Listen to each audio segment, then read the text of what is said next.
সেই রাসূলের কথাগুলি আপনাদের কাছে শোনাতে চাই। আমি তো মনে করি প্রত্যেকটি মুমিনের রাসূল সাল্লাল্লাহু আলাইহি ওয়াসাল্লামের বিদায়ের ভাষণ মুখস্থ রাখা দরকার, প্রত্যেকটি মানুষের মুখস্থ রাখা দরকার। সুতরাং আমি খুব সংক্ষিপ্তভাবে আপনাদের কাছে আজকে বিদায় হজের ভাষণটা আপনাদেরকে জানাবো। আল্লাহ যেন আপনাদের সবাইকে শোনার বুঝার তৌফিক দান করে দেয়। রাসূল সাল্লাল্লাহু আলাইহি সাল্লাম শুক্রবার দিন ছিল, জুমাবার ছিল, 9 জিলহজ। ওনার যে উটটি ছিল, উট ছিল, উটের নাম ছিল কাসওয়া। রাসূল সাল্লাল্লাহু আলাইহি সাল্লাম এটার মধ্যে আরোহণ করলেন। বাতনুল ওয়াদি রাসূল সাল্লাল্লাহু আলাইহি সাল্লাম সেখানে পৌঁছলেন। পৌঁছে আরাফাতের ময়দানে লক্ষাধিক মানুষের সামনে উটের উপর বসে রাসূল একটা খুতবা দিলেন। উটের উপর বসে খুতবাটা দিলেন। রাসূলের সে খুতবার কিছু অংশ আপনাদের কাছে আমি ধাপে ধাপে বলছি। রাসূল সাল্লাল্লাহু আলাইহি সাল্লাম সর্বপ্রথম যারা তার সামনে সাহাবায়ে কেরামের 1,24,000 40,000 হিসাব সবাই ঠিকভাবে দিতে পারে নাই, লক্ষাধিক মানুষ ছিল। রাসূলের হাতে গড়া সাহাবী, রাসূল সাল্লাল্লাহু আলাইহি সাল্লামের হাতে গড়া সাহাবী, পৃথিবীর শ্রেষ্ঠতম মানবগুলি, পৃথিবীর যে মানুষগুলির ব্যাপারে রাসূল সাল্লাল্লাহু আলাইহি সাল্লাম বলেছেন, খায়রুল কুরুন কারনি, সবচাইতে শ্রেষ্ঠতম যুগ হলো আমার যুগ, সবচাইতে শ্রেষ্ঠতম যুগের মানুষগুলি হলো আমার যুগের মানুষগুলি। সুবহানাল্লাহ। সবচাইতে শ্রেষ্ঠ যুগ আমার যুগ, সবচাইতে শ্রেষ্ঠ যুগ আমার যুগ, আর শ্রেষ্ঠতম মানুষগুলি হলো আমার মানুষগুলি। যে মানুষগুলির সামনে রাসূল সাল্লাল্লাহু আলাইহি সাল্লাম খুতবা দিয়েছিলেন তারা হলো সাহাবায়ে কেরাম রাদিয়াল্লাহু তাআলা আলাইহিম আজমাইন। আল্লাহ তাদেরকে কবুল করে নিক, জোরে বলো আল্লাহুম্মা আমিন। রাসূল প্রথমে বললেন, ইয়া আইয়ুহাল্লাযীনা আমানু, যারা সামনে এবং আমাদেরকে অ্যাড্রেস করে বললেন ঈমানদাররা, ইন্নী লা আদরি ওয়া ইয়াকুম নাজতামিউ ফি হাযাল মাজলিস আবাদা। রাসূল প্রথমে একটা ঘোষণা দিলেন, তাদের সামনে নিজের অবস্থান বর্ণনা করলেন। ও মুসলমান, আমি জানি না এই বৎসরের পর আমি আর তোমরা এই জায়গায় এক হতে পারবো কিনা। রাসূল নিজের অবস্থানকে বর্ণনা করে দিলেন। পরবর্তী বৎসর আর আসতে পারবেন না, এটা রাসূল ইঙ্গিত করে জানিয়ে দিলেন। হয়তো এরপরে আর আমার সাথে আর তোমাদের সাথে একসাথে আর কোনোদিন আমরা হতে পারবো না। এরপর রাসূল সাল্লাল্লাহু আলাইহি সাল্লাম বললেন, আলা কুল্লু শাইইন মিন আমরিল জাহিলিয়াতি তাহতা কাদামি। ও আমার সাথীরা, ও আমার মুসলমানরা, ও আমার সাহাবীরা, তোমাদের আগে একটা যুগ ছিল, এটা হলো অন্ধকারের যুগ, জাহিলি যুগ।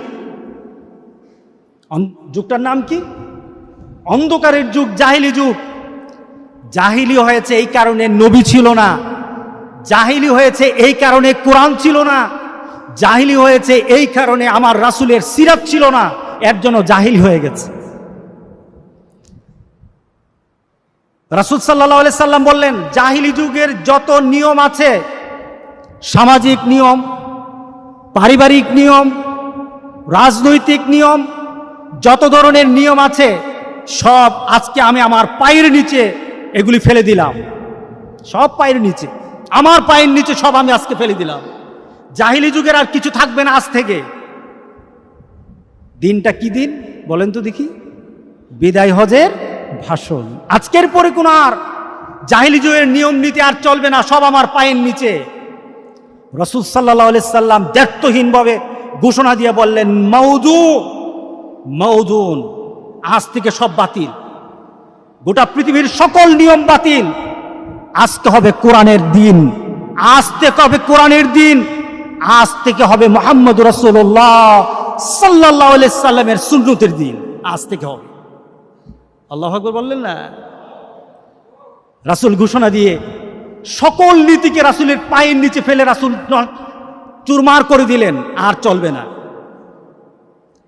এরপর রাসূল সাল্লাল্লাহু আলাইহি সাল্লাম বললেন যে তোমাদের বংশীয় মর্যাদা, তোমরা নিজেদের মাঝে নিজেদের বংশ পরিচয়, অর্থের গৌরব, তোমাদের ক্ষমতার দাম্ভিকতা, তোমাদের মাঝে যাই থাকুক, আজকে মুহাম্মদ সাল্লাল্লাহু আলাইহি সাল্লাম আরাফাতের ময়দানে ঘোষণা দিয়ে বললেন, সব আমি আজকে থেকে ধ্বংস করে দিলাম। আজকে কোনো গর্ব নাই,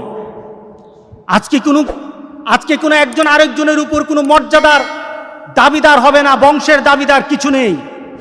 রাসূল সাল্লাল্লাহু আলাইহি সাল্লাম বজ্র কণ্ঠে বললেন, ইয়া আইয়ুহান নাস আলা ইন্না রাব্বাকুম ওয়াহিদুন। ও মুসলমান, গোটা পৃথিবীর মানবতাকে ঘোষণা দেওয়া হচ্ছে যে পৃথিবীর জন্য, সবার জন্য, তোমাদের জন্য রব কয়জন? একজন। রব কয়জন? একজন। ওয়া ইন্না আবাউকুম ওয়াহিদুন, এবং সবার তোমাদের পিতা একজন, পিতার নাম হলো আবুনা আদম, সবাই আদম থেকে। আলা লা ফাদলা আরাবিন আলা আজামি ওয়ালা লি আজামিন আলা আরবি। আজকে অনারবের উপর আরবের, আরবের উপর অনারবের, ওয়ালা লি আহমারা আলাল আসওয়াদ ওয়ালা লি আসওয়াদা আলাল আহমারা ইল্লা বিত্তাকওয়া। আজকে অনারবের উপর আরবের, আরবের উপর অনারবের, লালের কালোর উপর লালের, লালের উপর কালোর, কোনো ধরনের কোনো একজনের এই কারণে মর্যাদা হবে না। একজনের বাড়ি সৌদিতে, তার মর্যাদা বেশি, আরেকজনের বাড়ি বাংলাদেশ, তার মর্যাদা কম। আল্লাহর কাছে তা কোনোদিন হবে না। আল্লাহর কাছে মর্যাদার জন্য শুধু একটাই দরকার, ইল্লা বিত্তাকওয়া। যার কলিজায় তাকওয়া আছে তার মর্যাদা আল্লাহর কাছে আছে। সুবহানাল্লাহ, সুবহানাল্লাহ। আরবের লোকের মর্যাদা বাড়বে, রাসূল ঘোষণা দেয় নাই। কোন বংশের মানুষের মর্যাদা বেশি আল্লাহ রাসূল ঘোষণা দেয় নাই। কোন অর্থশালী মানুষের মর্যাদা বেশি রাসূল ঘোষণা দেয় নাই। কোন সমাজপতির মর্যাদা বেশি রাসূল ঘোষণা দেয় নাই। একটা রাস্তার ফকিরের মর্যাদা অনেক হয়ে যেতে পারে যদি তার ভিতরে আল্লাহর তাকওয়া থাকে। ঘোষণা দিয়েছেন মুহাম্মদুর রাসূলুল্লাহ সাল্লাল্লাহু আলাইহি ওয়াসাল্লাম। আল্লাহু আকবার। আচ্ছা, আমি আপনাদেরকে আজকে বলি তো, রাসূলের এই ঘোষণার পর আমাদের অন্তরে নিজের মর্যাদা সম্পর্কে, নিজের সম্পর্কে আল্লাহর কাছে আমাদের মনের চাহিদা, মনের ইচ্ছা, মনের আবেগ বাড়ে না কমবে? বেড়ে যাবে না? আপনি তখন চাইবেন না আপনার সমাজের মধ্যে, আপনার পরিবারের মধ্যে ক্ষমতা কার বেশি, অর্থ কার বেশি। আপনি যখন জেনে ফেললেন মুহাম্মদ সাল্লাল্লাহু আলাইহি সাল্লাম বলেছে যার ভিতরে তাকওয়া আছে তার মর্যাদা বেশি। আপনার ঘরের পাশে বড়লোক হতে পারে, তাকওয়া যদি না থাকে সে ফকিরের থেকে আরো ফকির। কথা ঠিক আছে কিনা বলেন? সুবহানাল্লাহ, সুবহানাল্লাহ। এটা হলো আমাদের একটা মানসিক শক্তি বেড়ে নেওয়ার, ইমানি শক্তি বাড়িয়ে নেওয়ার একটা বিশাল একটা ঘোষণা, একটা বিশাল ঘোষণা। ভাষণটা কোথায় দিলেন বলেন তো? আবার শুনতে চাই। ভাষণটা কোথায় দিলেন? আরাফাতের ময়দানে। ভাষণটা কোথায়? আরাফাতের ময়দানে, বিদায় হজের ভাষণ। রাসূল সাল্লাল্লাহু আলাইহি সাল্লাম এরপরে চতুর্থ কথা রাসূল সাল্লাল্লাহু আলাইহি সাল্লাম বললেন যে মুসলমান, গোটা পৃথিবীর এক প্রান্তে এক মুসলমান হবে, আরেক প্রান্তে আরেক মুসলমান থাকবে। তোমাদের জন্য একটা ভ্রাতৃত্বের একটা ঘোষণা আমি দিচ্ছি। তোমরা পরস্পরের সম্পর্কটা কি হবে রাসূল ঘোষণা দিয়ে জানিয়ে দিলেন। আল্লাহু আকবার বললেন না? মনোযোগ আছে আমার দিকে? ইন্না কুল্লা মুসলিমিন আখুল মুসলিম ওয়া ইন্নাল মুসলিমিনা ইখওয়া। রাসূল সাল্লাল্লাহু আলাইহি সাল্লাম গোটা পৃথিবীর মুসলমানদেরকে বললেন, তোমরা এক মুসলমান আরেক মুসলমানের ভাই, এক মুসলমান আরেক মুসলমানের ভাই। মুসলমান ভাই হবে, তবে কোনো বিধর্মী মুসলমানের ভাই হবে না। আমরা বলি না হিন্দু, বৌদ্ধ, খ্রিস্টান ভাই ভাই, না। রাসূলের সেই বিদায় হজের ভাষণে শুধু একটা জাতি মুসলমান। এই মুসলমান আরেক মুসলমান ভাইয়ের কি হয়? আরেক মুসলমানের কি হয়? ভাই হয়। এটা কার ঘোষণা? মুহাম্মদ সাল্লাল্লাহু আলাইহি সাল্লামের ঘোষণা। কার ঘোষণা বলেন? রাসূল সাল্লাল্লাহু আলাইহি সাল্লামের পর বললেন যে তোমরা তোমাদের সামাজিকতা, তোমাদের পারিবারিক অনেক তোমরা বৈষম্য সৃষ্টি করো। বৈষম্য ঘোষণা রাসূল সাল্লাল্লাহু আলাইহি সাল্লাম ঘোষণা দিয়ে বৈষম্য দূর করে দিলেন। বললেন আরকাকুম আতইমুহুম মিম্মা তাকুলুন ওয়া আকসুহুম মিম্মা তালবাসুন। তোমাদের কাছে যে লোকগুলি থাকে, যারা তোমার ঘরে থাকে, তোমার অধীনস্থ যারা আছে, তাদের ব্যাপারে রাসূল সাল্লাল্লাহু আলাইহি সাল্লাম বললেন যে তাদেরকে তুমি যেটা খাও তাদের জন্য সেই খাওয়াটা পছন্দ করো, তাদেরকে দাও। তোমার পোশাকের মান তাদের যে সাথে যেন থাকে, তোমাদের খাওয়া দাওয়া পোশাকের ক্ষেত্রে তোমার পরিবারে যারা আছে তাদেরকে তুমি সমন্বয় রাখবা। রাসূল সাল্লাল্লাহু আলাইহি সাল্লাম পরিবারের মধ্যে আপনার কর্মচারী আর আপনি মরিব, আকাশ পাতাল পার্থক্য রাসূল সাল্লাল্লাহু আলাইহি সাল্লাম দূর করে গেছেন আরাফাতের ময়দানে। জোরে বলেন কোথায়? জোরে বলেন কোথায়? আরাফাতের ময়দানে। রাসূল সাল্লাল্লাহু আলাইহি সাল্লাম ষষ্ঠ পর্যায়ে ঘোষণা দিলেন। আমি 6টা কথা বলেছি, এখন ষষ্ঠ বলছি, 5টা বলেছি। ষষ্ঠ পর্যায়ে রাসূল বললেন যে তোমাদের বংশীয়, গোত্রীয়, আঞ্চলিক যে যুদ্ধগুলি আছে, ওই সময় একটা যুদ্ধ চলতো। কি যুদ্ধ?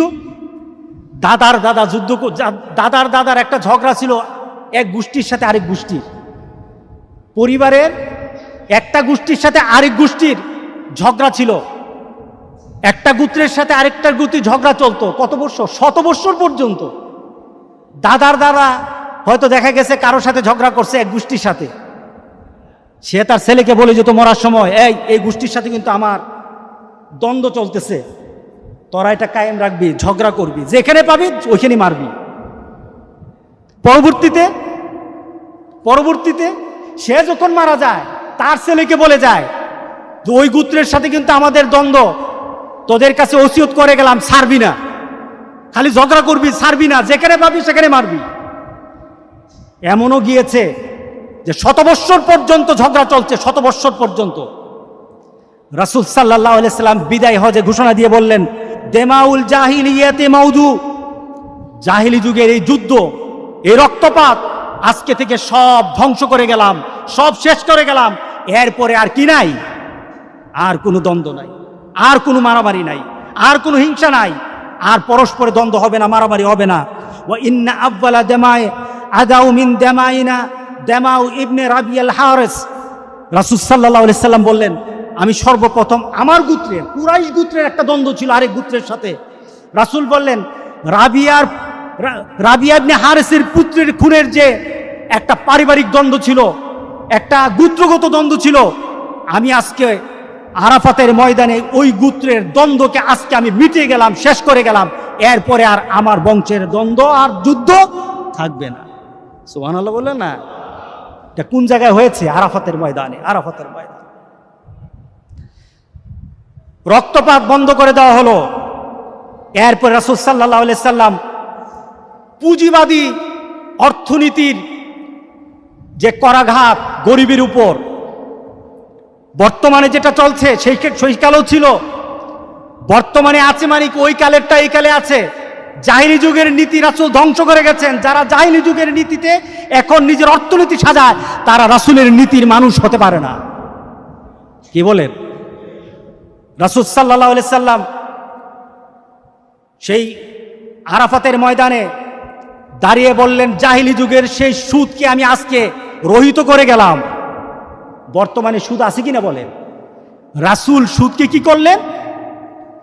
রাবাউল জাহিলিয়াতে মাউদুন, জাহিলি যুগের সুদ আজকে আমি আরাফাতের ময়দানে, আমার বিদায় ভাষণে আরাফাতের ময়দানে আমি ধ্বংস করে গেলাম, শেষ করে গেলাম। এরপরে কোনো সুদের কারবার আর আমার উম্মতের মধ্যে চলবে না। আল্লাহু আকবার বলি না? আমার উম্মতের মধ্যে আর সুদের কারবার চলবে না। আজকে আরাফাতের ময়দানে আমি সে সুদের ঘোষণাকে শেষ করে গেলাম। তবে দুঃখের বিষয়, সে আরাফাতের ময়দানের হাজী সাহেবরা অনেকে সুদের কারবার করে, আছে কিনা বলেন? আরাফাতে দাঁড়িয়ে তারা আল্লাহর দরবারে হাত পেতে কাঁদে, আর হজ করে আছে সুদের সাথে, সুদের ব্যবসা করে। বড় বড় ব্যবসায়ী, ব্যাংক লুটেরা, এরা বাংলাদেশের বিভিন্ন বড় বড় ব্যবসায়িক প্রতিষ্ঠানের মালিক, তারা সুদের ব্যবসা করে। কিন্তু আরাফাতে রাসূল সাল্লাল্লাহু আলাইহি সাল্লাম সুদকে হারাম করে গেলেন। হারাম নয়, রাসূল সাল্লাল্লাহু আলাইহি সাল্লাম বলেন আজকে থেকে সুদের কারবার বাতিল, আমার উম্মত আর সুদ ধরতে পারবে না। আল্লাহু আকবার বলি, আল্লাহু আকবার বলি। রাসূল সাল্লাল্লাহু আলাইহি সাল্লাম এরপরে বললেন আব্বালু মা দারবানা রাবাল আব্বাস ইবনে আব্দুল মুত্তালিব।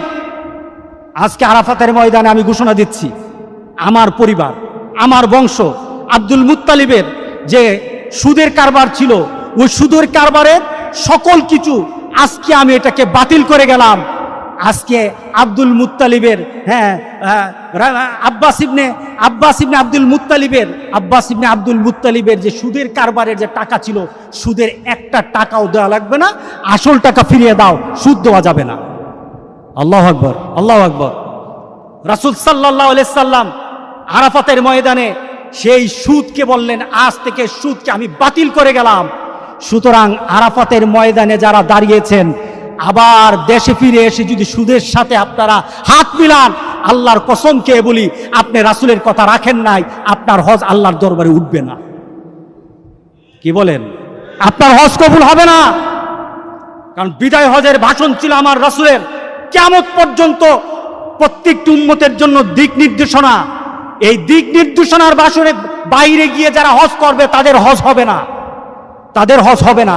জালিমের হজ হবে না, সুদখোরের হজ হবে না, যারা নিজেদেরকে গর্ব করে অনেক বড় মনে করে তাদের হজ হবে না, তাদের হজ হবে না। কথা ঠিক আছে কিনা বলেন? আল্লাহু আকবার, আল্লাহু আকবার। আজকে রাসূল সাল্লাল্লাহু আলাইহি সাল্লাম তখন বিদায় ভাষণে শেষ যে কথাটা বললেন, পরবর্তী কথা আরো কয়েকটা কথা বলেছেন। আজকে নারীবাদী, নারী অধিকার, নারীরা মনে করে নারীদেরকে ইসলাম অধিকার দেয় নাই। ও নারী, তুমি তো আমার মা। ও নারী, তুমি তো আমার আল্লাহ বলেছেন তুমি হলো আমার সবচাইতে প্রশান্তি। ও নারী, তুমি হলে আমার সবচাইতে কলিজার, আমার মেয়ের জাতি। তুমি তো পৃথিবীর শ্রেষ্ঠতম জাতি। তোমার মর্যাদা আল্লাহ রাসূল যা দিয়েছেন পৃথিবীর কেউ দিতে পারবে না। রাসূল সাল্লাল্লাহু আলাইহি সাল্লাম বিদায় হাজে পুরুষের কথা বলে নাই, নারীদের ব্যাপারে সতর্ক করে বলেছেন ওয়াত্তাকুল্লাহ ফিন নিসা। নারীদের ব্যাপারে আল্লাহকে ভয় করো, সাবধান, নারীদের উপর অত্যাচার করো না, নারীদের উপর জুলুম করো না, নারীদের অধিকারের উপর তুমি হস্তক্ষেপ করো না। নারীদের যে অধিকার আছে অধিকার ফিরিয়ে দাও, মর্যাদা ফিরিয়ে দাও, সম্মান দাও। তোমার মা, তোমার স্ত্রী, তোমার মেয়েকে সবচাইতে মর্যাদা দাও। আল্লাহ তোমাকে দুনিয়া তোমার আখিরাতে শান্তির ব্যবস্থা করে দিবেন। কে বলেছেন? মুহাম্মদুর রাসূলুল্লাহ। কখন বলেছেন? বিদায় ভাষণে বলেছেন। ভয় করো আল্লাহকে। এরপর রাসূল সাল্লাল্লাহু আলাইহি সাল্লাম বললেন ইন্না লাকুম আলা নিসাইকুম হাক্কা ওয়া লাহুম আলাইকুম হাক্কা। তোমাদের যেমন নারীদের উপর হক আছে, নারীরাও তোমাদের উপর হক আছে, বলেছেন মুহাম্মদুর রাসূলুল্লাহ। এরপর রাসূল সাল্লাল্লাহু আলাইহি সাল্লাম বললেন যে আরবের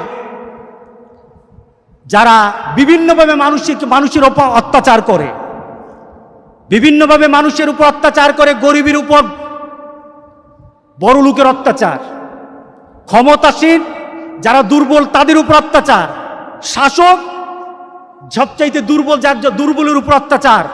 রাসূল সাল্লাল্লাহু আলাইহি সাল্লাম এই ঘোষণা দিলেন সেই রাসূলের বিদায় ভাষণে ইন্না দামাকুম ওয়া আমওয়ালুকুম আলাইকুম হারাম কাহুরমাতি ইয়াউমিকুম হাযা ফি শাহরিকুম হাযা ওয়া ফি বালাদিকুম হাযা ইলা ইয়াউমি তালকাউনা রাব্বাকুম। আজকের দিনটা কি দিন ছিল? আরাফাতের দিন। 9 তারিখ কি দিন? জোরে বলেন না, 9 তারিখ কি দিন? আরাফাতের দিন কোন দিন ছিল? গতকাল। আজকে আমাদের কিন্তু 9 তারিখ, কিন্তু সৌদি আরবের কবে ছিল? গতকাল ছিল। এটা হলো আরাফাতের দিন। আরাফাতের দিন সবচাইতে মর্যাদার। আজকের দিনের যেমন মর্যাদা, আজকের জিলহজ্জা মাসের যেমন মর্যাদা, এই শহরের মক্কাতুল মুকাররমার যে মর্যাদা, ঠিক মানুষের রক্ত আর মানুষের সম্মান আর মানুষের সম্পদ, এটার মর্যাদা ঠিক ওই ধরনের। তোমার ইচ্ছা হলো কারো রক্ত ঝরাতে পারবা না, তোমার ইচ্ছা হলো কারো মাল নষ্ট করতে পারবা না, তোমার ইচ্ছা হলো কারো সম্মান তুমি সম্মান তার হানি করবা পারবা না। এই শহরের মর্যাদা যেমন, এই মাসের মর্যাদা যেমন, আরাফাতের ময়দানের মর্যাদা যেমন, একটা মানুষের রক্তের মর্যাদা আল্লাহর কাছে তেমন। সুবহানাল্লাহ বললেন না? আপনারা আরাফাতের ময়দানে যারা হাজী সাহেবরা আছেন, সেদিন মানুষ পাগল হয়ে যায়, কিন্তু আল্লাহ রাসূল সেদিন আরাফাতের ময়দানে বলতেছিলেন মানুষের রক্তের মর্যাদা আরাফাতের ময়দানের মতো মর্যাদা, মানুষের সম্মানের মর্যাদা আরাফাতের ময়দানের মতো মর্যাদা, মানুষের মালের মর্যাদা আরাফাতের মাটির মতো মর্যাদা। সুতরাং আজকে সকল মর্যাদার আমি সম্মান দিয়ে গেলাম, ধ্বংস করো না। রাসূল সাল্লাল্লাহু আলাইহি সাল্লাম এরপর আরাফাতের সে খুতবার মধ্যে বলছেন যে, খারাপ লাগতেছে কথাগুলি, আমি তো বললাম আলেমরা পর্যন্ত জানে না। রাসূল সাল্লাল্লাহু আলাইহি সাল্লাম এরপরে লক্ষাধিক মানুষ তাদের সামনে রাসূল সাল্লাল্লাহু আলাইহি সাল্লাম বললেন, ইন্নী কাদ তারাকতু ফীকুম মা লান তাদিল্লু বাদা ইন আসাইতুম বিহি কিতাবুল্লাহ। রাসূল সাল্লাল্লাহু আলাইহি সাল্লাম কিন্তু এখন আস্তে আস্তে নিজের অবস্থান, পরবর্তী সময়ে রাসূলের অবস্থা কি হবে একটু কথায় কথায় রাসূল কিন্তু জানিয়ে দিচ্ছেন। আল্লাহু আকবার, আল্লাহু আকবার। সাহাবায়ে কেরামদের ভিতরে কিন্তু তুলফাল, ভিতরে কিন্তু ব্যথা যন্ত্রণা আরম্ভ হয়ে গেছে। রাসূলের কথার মর্ম কিন্তু তারা একটু একটু টের পাচ্ছেন। রাসূল বলতেছেন, আমি তোমাদের কাছে এমন একটা জিনিস রেখে যাচ্ছি, যদি এটাকে তোমরা আঁকড়ে ধরো, তার মানে কি আমি রেখে যাচ্ছি, তার মানে কি আমি আগামী বছর হয়তো তোমাদের সাথে আর এক হতে পারবো না, আমি হয়তো আগামী বছর আর তোমাদের সাথে এক হব না, কিন্তু আমি তোমাদের জন্য একটা জিনিস রেখে যাচ্ছি, যেটা কি যদি তোমরা আঁকড়ে ধরো, এটার সাথে যদি থাকো, তাহলে কোনোদিন তোমরা পথভ্রষ্ট হবে না। সেটা হলো কিতাবুল্লাহ, এটা হলো আল্লাহর কিতাব। যার সাথে আল্লাহর কিতাব আছে, যেই সমাজে আল্লাহর কিতাব আছে, যেই ঘরে আল্লাহর কিতাব আছে, ওই পরিবার, ওই সমাজ কোনোদিন নষ্ট হবে না, ওই মানুষগুলি কখনো পথভ্রষ্ট হবে না, বলেছেন মুহাম্মদুর রাসূলুল্লাহ। ঘোষণা দিচ্ছেন আস্তে আস্তে। এরপর রাসূল সাল্লাল্লাহু আলাইহি সাল্লাম নিজের নবুয়তের অবস্থা বর্ণনা করলেন, আইয়ুহান নাস ইন্নাহুম লা নাবিয়্যা বাদি ওয়ালা উম্মাতা বাদাকুম ফাবুদু রাব্বাকুম ওয়াসাল্লু খামসাকুম ওয়াসুমু শাহরাকুম ওয়াআদ্দু যাকাতা আমওয়ালিকুম তিবাতান বিহা আনফুসুকুম ওয়া তাহাজ্জুনা বাইতা রাব্বিকুম তাদখুলুল জান্নাতা রাব্বিকুম। নিজে ঘোষণা দিলেন, ও গোটা পৃথিবীর মানুষ, আমার পরে আর নবী হবে না। দেখুন তো রাসূল কোন দিকে অগ্রসর হচ্ছে। লা উম্মাতা বাদাকুম, তোমাদের পরে আর কোন উম্মত নাই, উম্মতে মুহাম্মদই শেষ, আমার পরে নবী হবে না, আর তোমাদের পরে কোন উম্মত হবে না। 5 ওয়াক্ত নামাজ ঠিকভাবে আদায় করো, 5 ওয়াক্ত নামাজ ঠিকভাবে আদায় করো, রমাদান মাসের রোজাগুলি ঠিকভাবে রাখো, যাকাত দাও, মনের শান্তির সাথে যাকাত দাও, এবং বাইতুল্লাহ হজ করো, এবং তোমার সমসাময়িক যারা ক্ষমতা আছে তাদের কথা মানো, তাদখুলুল জান্নাতা রাব্বিকুম। এগুলি যদি মানো, তাহলে আল্লাহ সুবহানাহু ওয়া তাআলা তোমাদেরকে জান্নাতে প্রবেশ করাবে, জান্নাত দান করে দিবেন। এরপর রাসূল সাল্লাল্লাহু আলাইহি সাল্লাম একটা ঘোষণা দিলেন। রাসূল সাল্লাল্লাহু আলাইহি সাল্লাম বললেন, ওয়া আনতুম মাসউলুনা আন্নী। এবার রাসূল বলতেছেন, ও আমার সাহাবীরা, আমি খুতবার শেষের দিকে, রাসূল খুতবার শেষের দিকে, কাল হাসুরের দিন আমার ব্যাপারে তোমাদেরকে আল্লাহ সুবহানাহু ওয়া তাআলা কিছু প্রশ্ন করবে। দেখুন রাসূল কি বলতেছেন, আমার ব্যাপারে তোমাদেরকে আল্লাহ প্রশ্ন করবেন, তোমাদেরকে প্রশ্ন করা হবে আমার ব্যাপারে।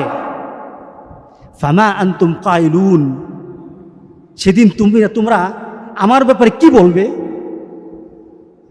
একটু চিন্তা করেন তো দিক কথাটা।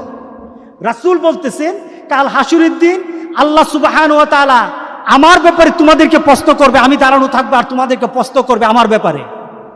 সেদিন আমার ব্যাপারে তোমরা কি বলবে? রাসূলের করুণ চেহারা, সাহাবায়ে কেরামদের কাছে একটা করুণ আবেদন, তখন তুমি আমাদেরকে কি, আমার ব্যাপারে কি বলবে? তখন সাহাবায়ে কেরাম বললেন, কালু নাশহাদু আন্নাকা কাদ বাল্লাগতা ওয়া আদ্দাইতা ওয়া নাসাহতা। তখন সাহাবায়ে কেরাম বললেন, আমরা সাক্ষ্য দেব। সুবহানাল্লাহ বলেন না? আমরা সাক্ষ্য দেব আপনি আমাদের কাছে আল্লাহর যে বাণী আছে সব পৌঁছে দিয়েছেন, আপনার কর্তব্য উত্তমভাবে আপনি পালন করেছেন, আমাদেরকে উপদেশ দান করেছেন।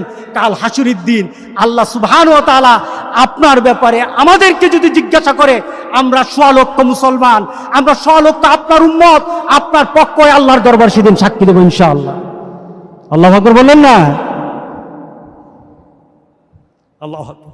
রাসূল সাল্লাল্লাহু আলাইহি সাল্লাম এটা হলো শাহাদাত আঙ্গুল, আকাশের দিকে উঠালেন। ইয়ারফাউহা ইলাস সামা, আকাশের দিকে রাসূল উঠালেন। সাহাবায়ে কেরাম একদিকে বলতেছে, ইয়া রাসূলুল্লাহ, আপনি আপনার আমানত ঠিকভাবে আদায় করেছেন, আমরা কাল হাসুরের দিন আল্লাহর দরবারে সাক্ষ্য দেব। রাসূল সাল্লাল্লাহু আলাইহি সাল্লাম ভীত স্বরে আল্লাহর আকাশের দিকে আঙ্গুলটা এভাবে উঠালেন, এই শাহাদাত আঙ্গুলটা উঠিয়ে বললেন এবং সাহাবায়ে কেরাম দিকে তাকালেন। ইয়ানকুতুহা ইলান নাস, আল্লাহুম্মা আশহাদ, আল্লাহুম্মা আশহাদ, আল্লাহুম্মা আশহাদ। আয় আল্লাহ তুমি সাক্ষী থাকো, আয় আল্লাহ তুমি সাক্ষী থাকো, আয় আল্লাহ তুমি সাক্ষী থাকো। আমার উম্মতেরা আমার ব্যাপারে যা কথা বলেছে, যে আমি তাদের কাছে আমার কথাগুলি, তোমার দেওয়া কথাগুলি পৌঁছে দিয়েছি, তারা সাক্ষী দিচ্ছে আজকে আরাফাতের ময়দানে তারা সাক্ষী দিচ্ছে।